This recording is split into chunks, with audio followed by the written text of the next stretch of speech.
भगवान बुद्ध के सिर पर जो दिखता है वो बाल नहीं है।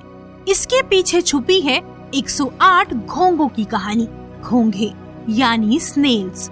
भगवान बुद्ध की हर मूर्ति में सिर पर ये गोल गोल उभरे हुए निशान, जिन्हें ज्यादातर लोग उनके घुंघराले बाल समझते हैं। लेकिन इसे केवल बाल समझ लेना इसकी पूरी व्याख्या नहीं है। इन्हें कहा जाता है उष्णीश, यानी वो उभार जो बुद्ध की चेतना और ज्ञान का प्रतीक माना जाता है।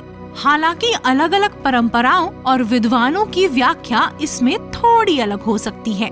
प्रतीक यानी ये शांत, ध्यानमग्न, लालच और क्रोध से रहित ज्ञान की अवस्था को दर्शाता है। वो अवस्था जहाँ मन पूरी तरह स्थिर हो चुका हो, ना लालच, ना क्रोध, ना कोई बेचैनी। लेकिन इसके साथ एक बहुत ही भावुक कथा भी जुड़ी हुई है। कहा जाता है जब गौतम बुद्ध गहरी साधना में लीन थे तब भयंकर गर्मी पड़ रही थी। सूरज ठीक उनके सिर के ऊपर था। उनके सिर पर उस समय बाल भी नहीं थे। लेकिन गौतम बुद्ध हिले नहीं, आंखें बंद, शरीर स्थिर, मन पूरी तरह ध्यान में मग्न था।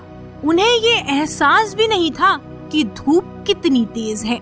तभी वहाँ से एक छोटा सा घोंघा गुजरा।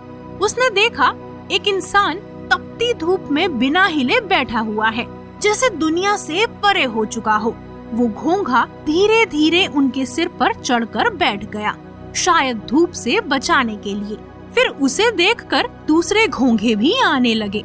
1, 2, 10 और देखते ही देखते कुल 108 घोंघे उनके सिर पर आकर बैठ गए।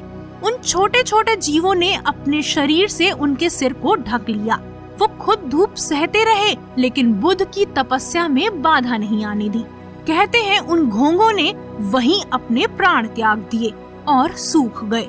तभी से बुद्ध की प्रतिमाओं में जो गोल गोल उभार दिखते हैं, उन्हें 108 घोंघों का प्रतीक भी माना जाता है। लेकिन इससे भी गहरी बात क्या है?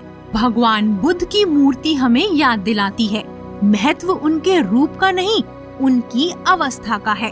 वो अवस्था जहाँ मन इतना शांत हो जाए कि बाहरी गर्मी भी असर ना करे और भीतर सिर्फ जागृति रह जाए। शायद यही कारण है हम बुद्ध को नहीं, उनकी चेतना को प्रणाम करते हैं।